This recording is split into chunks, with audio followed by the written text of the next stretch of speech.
Halo teman-teman semua dimanapun kalian berada, semoga tetap dalam keadaan sehat. Di sini kami dari kelompok 1 ingin mempresentasikan mengenai dasar teoretik negara hukum dan hukum administrasi negara. Nah, sebelum itu kita akan memperkenalkan diri terlebih dahulu. Siapa aja sih anggota kelompok 1? Halo, nama saya Agung, NIM D011803. Perkenalkan, nama saya Eduardus Giga Christopher, NIM D01180029. Halo semua, perkenalkan nama saya Fahmika Pradita Putri, NIM D011835. Perkenalkan, nama saya Miaya, NIM D011809. Perkenalkan, nama saya Iya Fadil Muhammad, NIM D01185051. Halo, saya Kansa Amelia, NIM D01186061. Saya Muhammad Novatur Rahman, NIM D0118071. Halo, perkenalkan saya Sania Hanifumi Valentina dengan NIM D01118095. Perkenalkan, nama saya Pascuala Noronya Martins, NIM D01181115. Selanjutnya yaitu mengenai presentation outline. Jadi, poin-poin materi apa aja sih yang nantinya akan kita bahas? Nah, beberapa poin materinya yaitu yang pertama, sekilas mengenai negara hukum. Yang mana di dalamnya akan dijelaskan mulai dari definisi, unsur, ciri-ciri, teori, prinsip, dan juga konsep negara hukum itu sendiri. Yang kedua, negara hukum demokratis, yang akan menjabarkan mengenai kriteria-kriteria negara hukum yang demokratis. Yang ketiga, yaitu materi mengenai negara hukum Indonesia, seperti cita negara hukum Indonesia serta kondisi negara hukum Indonesia saat ini. Dan yang terakhir yaitu mengenai negara hukum dan hukum administrasi negara, di mana nantinya membahas tentang konsep hukum administrasi negara dan juga hubungan hukum administrasi negara dengan negara hukum. Jadi, langsung aja yuk kita masuk ke pembahasan yang pertama. Di sini saya akan menyampaikan sekilas tentang negara hukum. Nah, pembahasan tersebut kita awali dari definisi dulu ya. Apa sih itu negara hukum? Negara hukum atau memiliki istilah res taat atau the rule of law merupakan negara yang dalam menjalankan suatu tindakan semua berdasarkan pada aturan atau sesuai dengan hukum yang berlaku. Jadi, jika ada seseorang yang melakukan tindakan melanggar aturan, maka ia berhak untuk mendapatkan suatu hukuman karena dianggap melanggar hukum.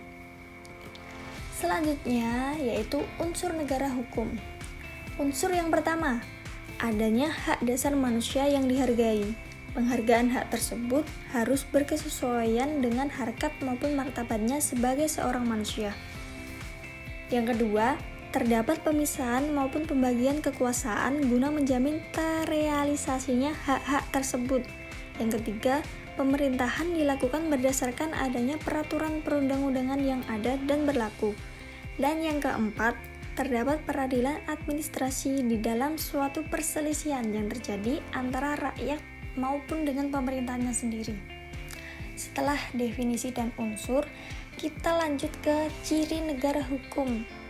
Apa aja ya ciri-cirinya? Ciri yang pertama, adanya sistem ketatanegaraan yang sistematis, di mana negara tersebut memiliki susunan ketatanegaraan atau kelembagaannya yang mengatur urusan kenegaraan secara sistematis. Nah, kalau di Indonesia kan ada DPR, MPR, KY, MA, terus MK, dan lembaga di daerah lainnya. Ciri yang kedua, hukum sebagai patokan segala bidang atau supremasi hukum. Ciri-ciri negara hukum satu ini merupakan upaya untuk menempatkan hukum dalam tempat tertinggi sebagai alat perlindungan rakyatnya, tanpa adanya intervensi dan penyalahgunaan hukum termasuk para petinggi negara. Ciri yang ketiga, adanya perlindungan dan pengakuan hak asasi manusia.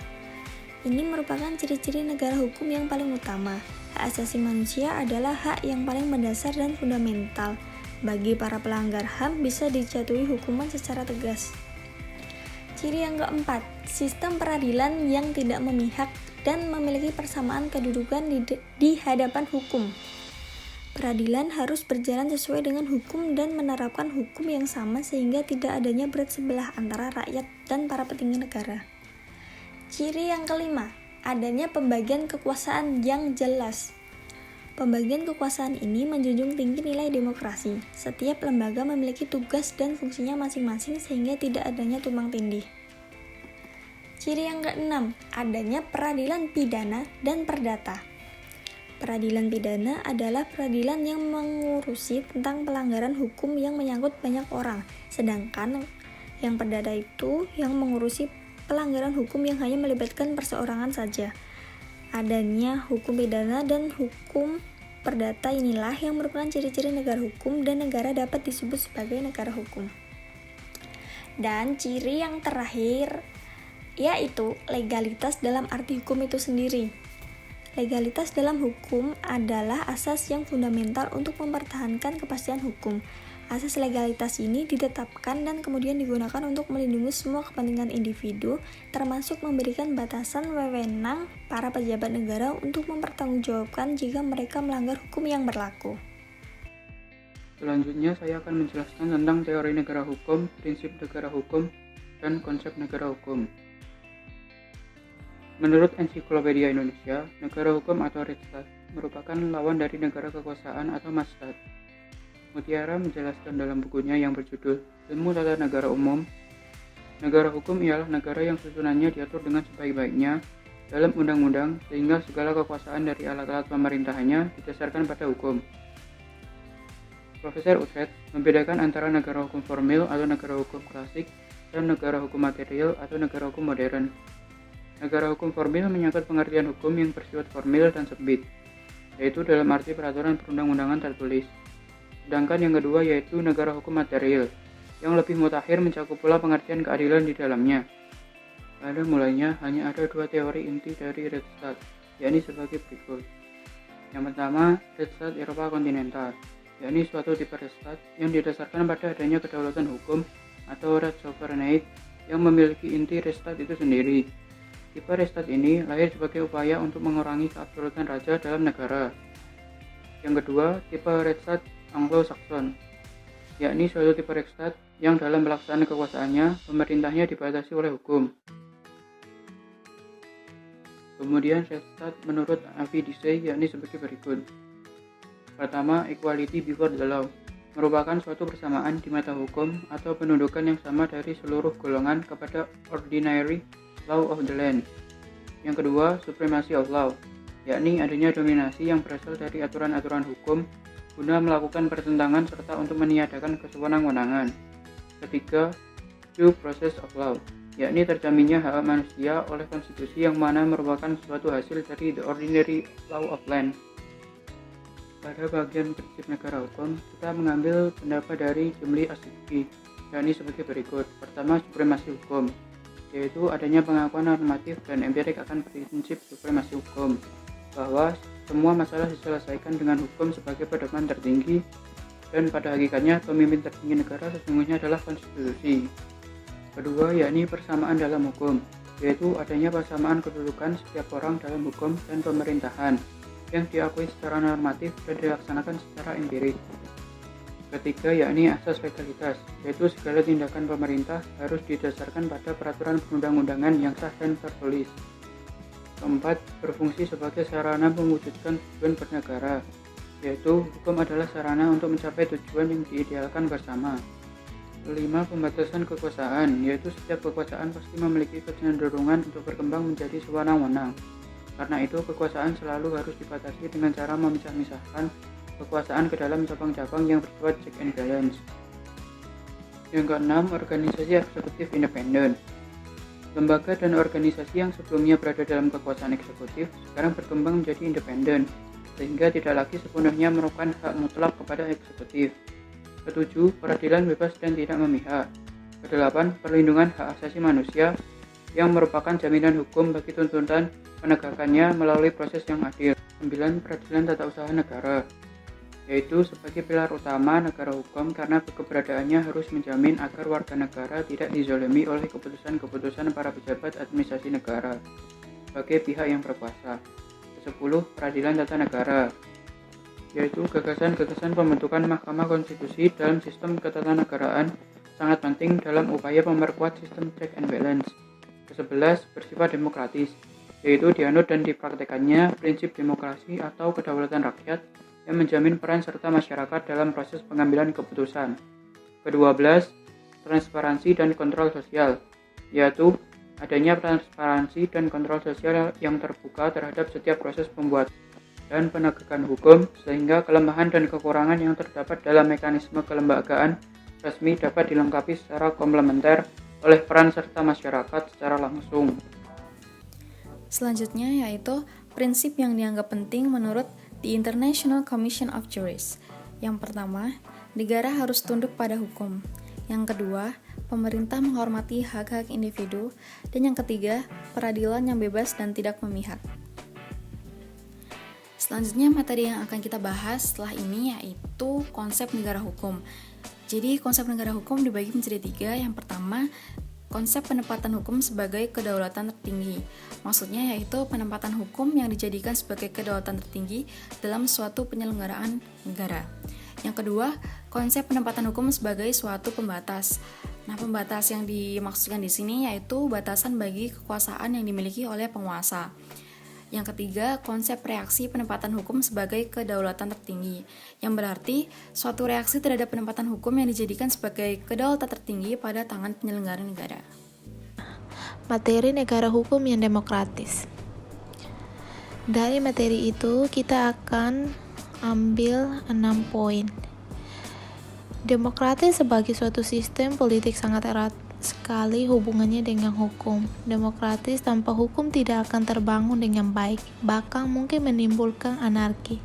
Sebaliknya, hukum tanpa sistem politik yang demokratis hanya akan menjadi hukum yang elitis dan represif.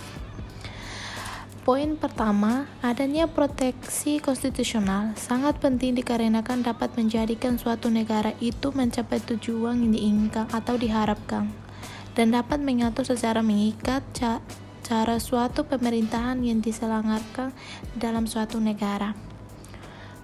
Poin kedua adalah adanya lembaga pengadilan yang bebas dan tidak memihak.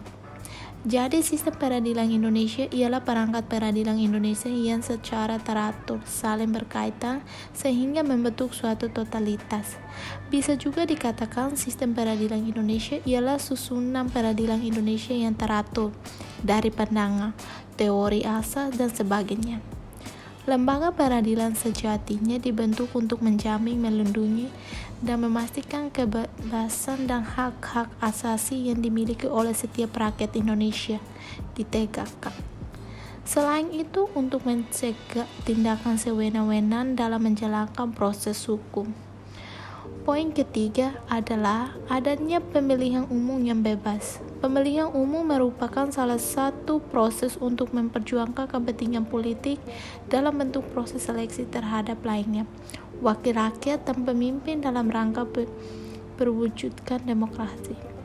Karena pemilihan umum merupakan suatu rangkaian kegiatan politik untuk menampung kepentingan rakyat yang kemudian dirumuskan dalam sebagai bentuk kebijakan. Di sini saya akan melanjutkan poin dari negara hukum yang berdemokratis, yaitu poin keempat, adanya kebebasan menyatakan pendapat yang dasarnya sudah ada pada pasal 28E ayat 3 UUD 45, digunakan untuk membangun negara demokrasi yang menyelenggarakan keadilan sosial dan menjamin seluruh hak asasi manusia. Di Indonesia sendiri sudah ada sejak tanggal 26 Oktober 98, di mana seluruh warga negaranya bebas menyatakan pendapatnya sebagai perwujudan hak dan tanggung jawab berdemokrasi dalam kehidupan berbangsa dan bernegara. Lalu tidak lupa juga dalam menyatakan pendapat jangan dilupakan dengan tata krama, etika, moral, dan sopan santun. Lalu untuk poin selanjutnya yaitu adanya kebebasan berserikat dan melakukan oposisi. Kebebasan berserikat di sini bisa dalam berupa partai politik yang itu pada UU nomor 2 tahun 2008, di mana setiap negara dapat dengan mudah membuat sebuah partai, tapi tidak semuanya bisa ikut dalam pemilihan umum. Lalu bagi pekerja juga bisa pada UU nomor 21 tahun 2000 tentang serikat pekerja atau serikat buruh. Lalu dalam melakukan oposisi, hal ini merupakan hal yang positif bagi pemerintah bagi kedepannya, karena bisa lebih mensejahterakan masyarakatnya dengan membuat kebijakan yang lebih baik, yang pada dasarnya ada di UU nomor 14 tahun 2008 tentang keterbukaan informasi publik. Lalu poin ke-6 yaitu adanya pendidikan kewarganegaraan, di mana bisa menimbulkan budaya politik partisipan yang dapat mengakibatkan seseorang dengan sendirinya menyadari setiap hak dan kewajibannya, dan dapat mula merealisasikan dan menggunakan hak serta kewajibannya yang digunakan untuk mewujudkan cita-cita nasional berdasarkan Pancasila dan UUD 45. Akar ketatanegaraan suatu negara dengan demikian bisa dilacak dari sejarah bangsa itu sendiri. Karakteristik dan identitas suatu bangsa sangat menentukan dasar-dasar kebangsaan dan kenegaraan di dalam konstitusi.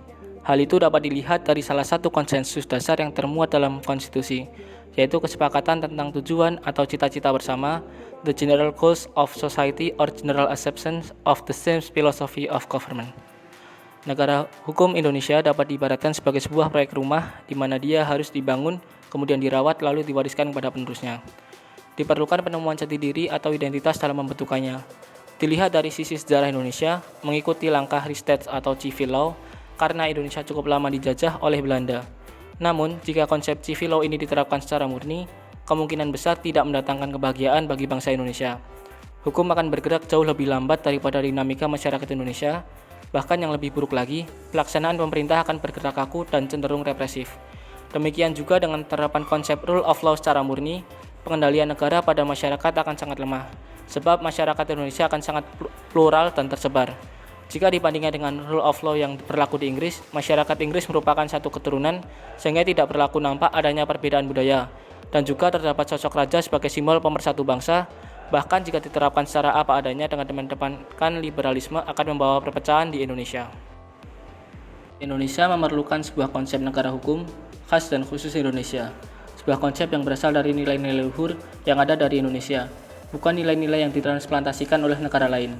Seperti dikemukakan oleh Carl Friedrich von Schaffer, bahwa hukum merupakan perwujudan dari kesadaran hukum masyarakat sebagai jiwa bangsa.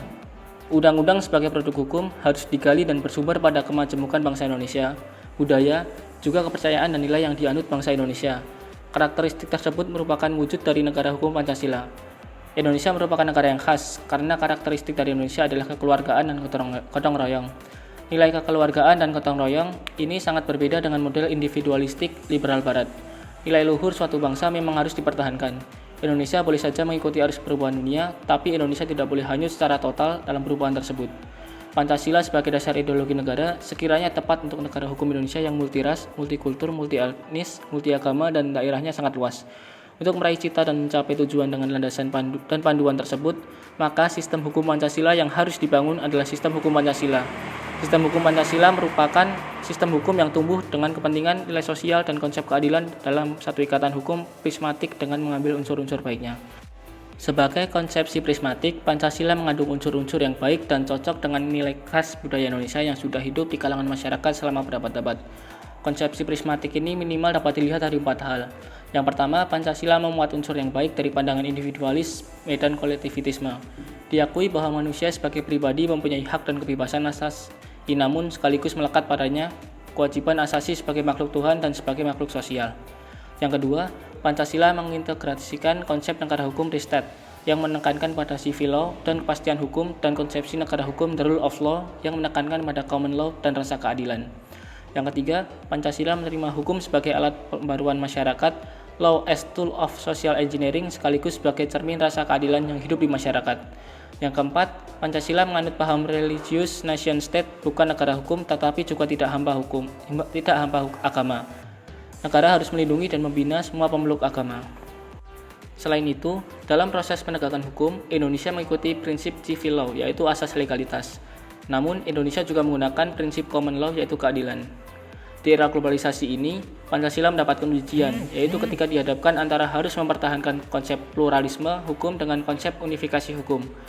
Pluralisme hukum dapat dimaknai sebagai pengakuan hidupnya berbagai hukum tidak tertulis atau hukum adat dan hukum Islam yang sesuai dengan dinamika masyarakat dan keberadaannya tersebar di seluruh Indonesia. Negara dengan dasar hukum memang harus memiliki kepastian tapi tanpa melupakan rasa keadilan yang ada dalam masyarakat. Saya akan menjelaskan mengenai kondisi negara hukum Indonesia saat ini. Indonesia merupakan negara hukum yang mengutamakan hukum sebagai landasan dalam seluruh aktivitas negara dan masyarakat yang mana dinyatakan secara tertulis dalam pasal 1 ayat 3 Undang-Undang Dasar 1945 hasil amandemen yang berisi bahwa negara Indonesia adalah negara hukum. Kondisi hukum di Indonesia saat ini menuai kritikan yang berkaitan dengan penegakan hukum, kesadaran hukum, kualitas hukum, ketidakjelasan berbagai hukum yang berkaitan dengan proses berlangsungnya hukum dan juga lemahnya penerapan berbagai peraturan. Contoh dari ketidakadilan hukum di Indonesia yaitu dapat dilihat dari kasus Nenek Minah yang mengambil 3 butir kakao di Purbalingga mendapatkan hukuman yang berat, sedangkan korupsi yang miliaran rupiah yang merugikan negara dapat berkeliaran bebas seperti kasus Gayus Tambunan. Hukum di Indonesia pada kenyataannya dapat diperjualbelikan oleh pemilik jabatan dan kekuasaan, sehingga mereka dapat kebal akan hukum. Mafia hukum di peradilan yang diskriminatif atau rekayasa proses peradilan juga mudah ditemui dalam penegakan hukum di Indonesia. Sebagai negara hukum atau Rechtsstaat yang menjunjung tinggi nilai-nilai keadilan dan hak asasi manusia, hukum harus menjadi panglima di dalam kerangka Negara Kesatuan Republik Indonesia yang dinaungi oleh Konstitusi Negara Undang-Undang Dasar 1945 dan Dasar Negara Pancasila. Situasi ketidakadilan atau kegagalan dalam mewujudkan keadilan hukum menjadi salah satu titik problem yang harus segera ditangani oleh negara. Untuk mengatasi permasalahan kondisi hukum di Indonesia saat ini, dapat menggunakan 3 indikator dalam teori Lawrence Friedman yang di dalam bukunya The Legal System, A Social Science Perspective. Pertama, struktur hukum. Dengan mereformasi internal lembaga penegakan hukum harus dilakukan secara konsisten, profesional, dan berkelanjutan. Upaya pembenahan institusi hukum dari mafia peradilan mutlak dilaksanakan segera. Penegakan hukum bersama-sama dengan hakim dan avokat harus dapat menjalankan tugasnya dengan sebaik-baiknya, sehingga mengakibatkan kepercayaan publik meningkat.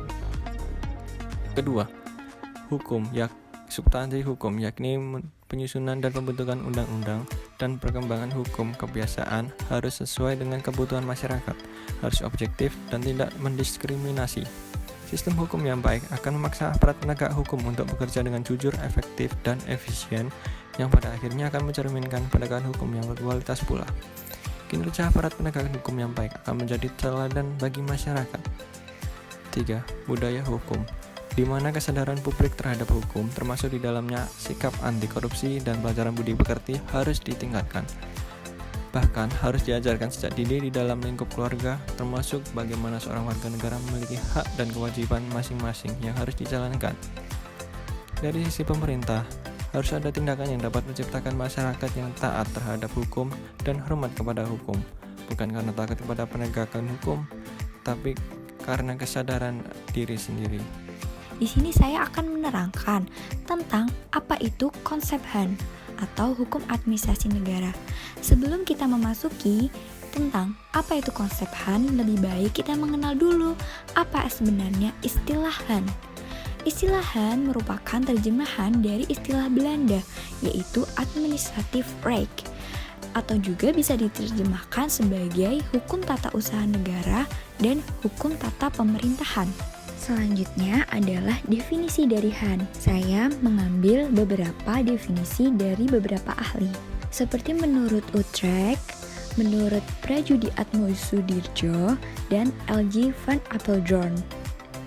Menurut Prajudi Atmosudirjo mengatakan, hukum administrasi negara adalah hukum mengenai operasi dan pengendalian dari kekuasaan-kekuasaan administrasi atau pengawasan terhadap penguasa-penguasa administrasi. Maka dapat disimpulkan bahwa dari beberapa istilah tersebut, hukum administrasi negara adalah seperangkat aturan hukum yang menyangkut hubungan hukum antara pemerintah dengan rakyat, yaitu individu maupun badan hukum perdata berkenaan dengan penyelenggaraan urusan pemerintahan.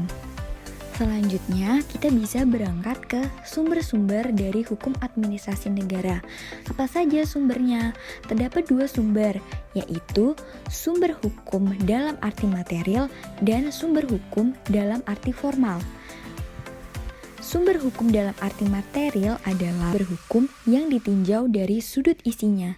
Di Indonesia sendiri adalah Pancasila, artinya hukum administrasi negara di Indonesia isinya harus bersumberkan pada isi dan jiwa Pancasila. Yang kedua adalah sumber hukum dengan arti formal, yaitu dilihat dari sudut bentuknya atau formnya. Ini dapat berupa tertulis dan tidak tertulis. Selanjutnya, sumber hukum formal bagi HAN itu terdapat dalam 1. Peraturan perundang-undangan seperti menurut Undang-Undang Nomor 10 Tahun 2004 atau secara hierarkis berupa Undang-Undang Dasar, Undang-Undang atau Perpu, PP, Perpres, dan Perda. Yang kedua adalah keputusan tata usaha negara. Ketiga, traktat atau perjanjian antar pemerintah. Dan yang terakhir adalah jurisprudensi. Setelah membahas sumber-sumber HAN, kita akan lanjut membahas objek dari studi HAN itu sendiri. Objek adalah pemegang jabatan dalam negara atau perlengkapan negara dan warga masyarakat. Di sini terjadi hubungan sebagai konsekuensi pelaksanaan tugas alat-alat perlengkapan negara dalam menjalankan fungsinya, yaitu melayani warga masyarakat baik individual ataupun kelompok. Nah, dalam objek studi HAN sendiri terdapat 2 objek. Yang pertama, objek material, dan yang kedua, objek formal. Objek material adalah objek di mana studi hukum administrasi negara, yaitu manusianya itu sendiri. Dalam hal ini, aparat pemerintah atau aparat administrasi negara adalah sebagai pihak yang memerintah dan warga masyarakat atau suatu badan hukum privat sebagai pihak yang diperintah. Yang selanjutnya adalah objek formal.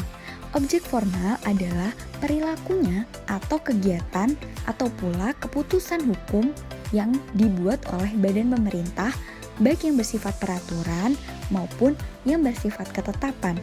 Langsung saja kita beranjak ke asas-asas hukum administrasi negara. Terdapat banyak asas dalam hukum administrasi negara. Saya akan menyebutkan beberapa, seperti asas legalitas, asas tidak boleh menyalahgunakan kekuasaan. Yang ketiga, asas tidak boleh menyerobot wewenang badan administrasi negara yang satu dengan yang lainnya. Selanjutnya ada asas kesamaan bagi hak setiap penduduk negara atau disebut dengan asas diskriminatif. Ada asas upaya memaksa atau bersanksi sebagai jaminan penataan kepada hukum HAN. Selanjutnya ada asas kepastian hukum, asas keadilan sosial, asas orang yang di tempat yang tepat, asas persatuan dan kesatuan, asas batal karena kecerobohan, dan asas kebebasan. Selanjutnya, apa sih yang menjadi ruang lingkup hukum administrasi negara? Ada banyak teori mengenai ruang lingkup HAN itu sendiri. Saya akan mengambil pendapat dari Prajudi Atmosudirjo. Menurutnya, terdapat 5 ruang lingkup dalam HAN. Yang pertama adalah hukum tentang dasar-dasar dan prinsip-prinsip umum daripada HAN itu sendiri. Selanjutnya, hukum tentang organisasi dari HAN. Yang ketiga, ada hukum tentang aktivitas-aktivitas dari administrasi negara yang bersifat yuridis. Yang keempat, hukum tentang sarana-sarana dari administrasi negara, terutama mengenai kepegawaian negara dan keuangan negara. Yang selanjutnya ada hukum administrasi pemerintahan daerah dan wilayah. Oke, selanjutnya kita masuk ke hubungan negara hukum dan hukum administrasi negara. Di sini ada 3 poin yang akan saya jelaskan. Yang pertama, mengutip pendapat Durkheim dalam Hamid S. Atamimi yang menyatakan bahwa negara hukum secara sederhana adalah negara yang menempatkan hukum sebagai dasar kekuasaan negara dan penyelenggaraan kekuasaan tersebut dalam segala bentuknya dilakukan di bawah hukum. Dalam negara hukum, segala sesuatu harus dilakukan menurut hukum. Melalui pernyataan tersebut, negara hukum adalah negara yang didukung oleh beberapa bentuk dan hukum administrasi negara termasuk ke dalam hukum yang mengatur negara tersebut. Yang kedua, mendukung pernyataan pertama, saya mengutip dari Ten Berge yang menyatakan hukum administrasi negara adalah sebagai perpanjangan dari hukum tata negara atau sebagai hukum sekunder yang berkenaan dengan keanekaragaman lebih mendalam dari tatanan hukum publik sebagai akibat pelaksanaan tugas oleh penguasa.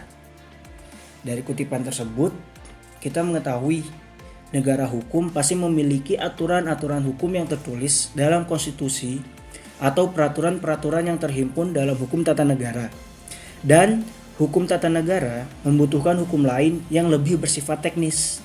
Oleh sebab itu, hukum administrasi negara ini hadir dan berkembang seiring dengan negara hukum dan hukum tata negara itu sendiri.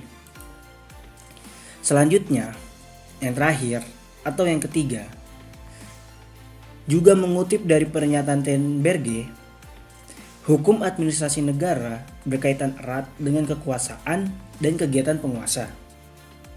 Karena kekuasaan dan kegiatan penguasa itu dilaksanakan, lahirlah hukum administrasi negara ini. Dari kutipan ini, hukum administrasi negara muncul karena adanya penyelenggaraan kekuasaan negara dan pemerintahan suatu negara hukum yang menuntut dan menghendaki penyelenggaraan tugas-tugas kenegaraan, pemerintahan, dan kemasyarakatan yang berdasarkan atas hukum. Yang terakhir yaitu kesimpulan. Jadi kesimpulan yang dapat kita ambil dari materi ini adalah pertama, mengenai negara hukum. Negara hukum atau memiliki istilah Rechtsstaat atau the rule of law merupakan negara yang dalam menjalankan suatu tindakan semua berdasarkan pada aturan atau sesuai dengan hukum yang berlaku. Kemudian Indonesia sendiri merupakan negara hukum yang mengutamakan hukum sebagai landasan dalam seluruh aktivitas negara dan masyarakat yang mana dinyatakan secara tertulis dalam pasal 1 ayat 3 Undang-Undang Dasar 1945 hasil amandemen. Selanjutnya, menurut Prajudi Atmosudirdjo, beliau mengatakan hukum administrasi negara adalah hukum mengenai operasi dan pengendalian dari kekuasaan-kekuasaan administrasi atau pengawasan terhadap penguasa-penguasa administrasi. Dan poin terakhir yang dapat kita simpulkan yaitu mengenai hubungan antara negara hukum dengan hukum administrasi negara. Bahwa negara hukum pasti memiliki aturan-aturan hukum yang tertulis dalam konstitusi atau peraturan-peraturan yang terhimpun dalam hukum tata negara. Dan hukum tata negara membutuhkan hukum lain yang bersifat teknis. Oleh sebab itu, hukum administrasi negara ini hadir dan berkembang seiring dengan negara hukum dan hukum tata negara. Nah, jadi itulah beberapa materi yang dapat kelompok 1 sampaikan, yaitu mengenai dasar teoretik negara hukum dan hukum administrasi negara. Sekian presentasi dari kami, terima kasih.